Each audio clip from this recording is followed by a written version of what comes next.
So let's talk about Pauly Marrivelli. He kind of has a very interesting appearance. It shows some of the comical side where he'll just be sitting on the toilet talking to his goons and taking a dump, but also the brutality at the end of it. And there's little phrasings like allusions to the Great War and everything that only kind of manifest in their grandiosity later on. So talk a little bit about this iteration of Pauly Marrivelli. Well, I mean, in my mind, Pauly is more mysterious in the short stories, but I wanted him to be an over-the-top kind of character, the way that Bit von Rheingold is. Except, although he's funny, he's not a pervert like Bit. No. He's very much a man of his times. For example, he sits in this orgone booth. Now you'd have to be my age or a bit older to know what orgone was. These were these people in the 50s and 60s. They would sell these booths that people would sit in, and supposedly you'd get orgone gas on you and it would help revitalize you. And we find out that Pauly Marrivelli has prostate cancer and it's slowly killing him. He finds this out he knows it either at the beginning of the book or finds it out shortly therein.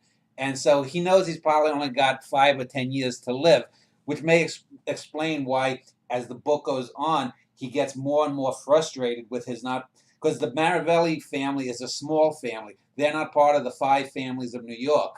And he wants to become the 6th family, and his family has always been mocked as the 5th and a half family of New York.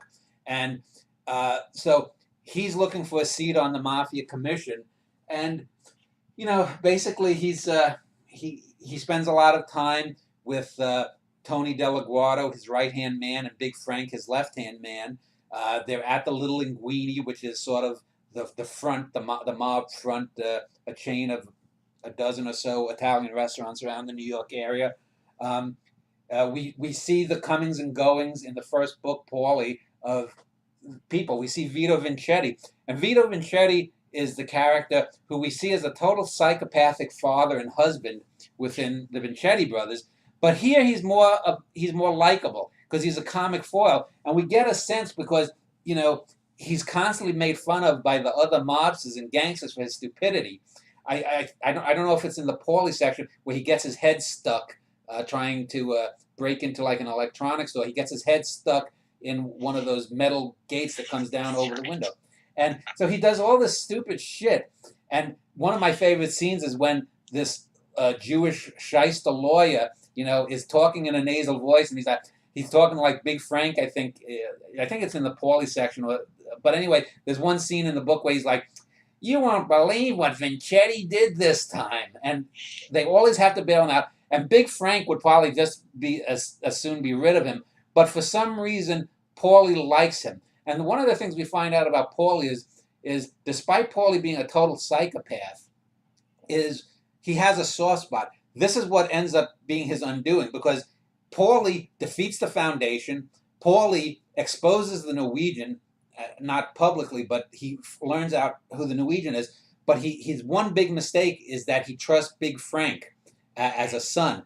And that's a soft spot. And he has a soft spot for Vito Vincetti, because even though Vito is a total idiot and constantly getting in trouble over stupid shit, we find out that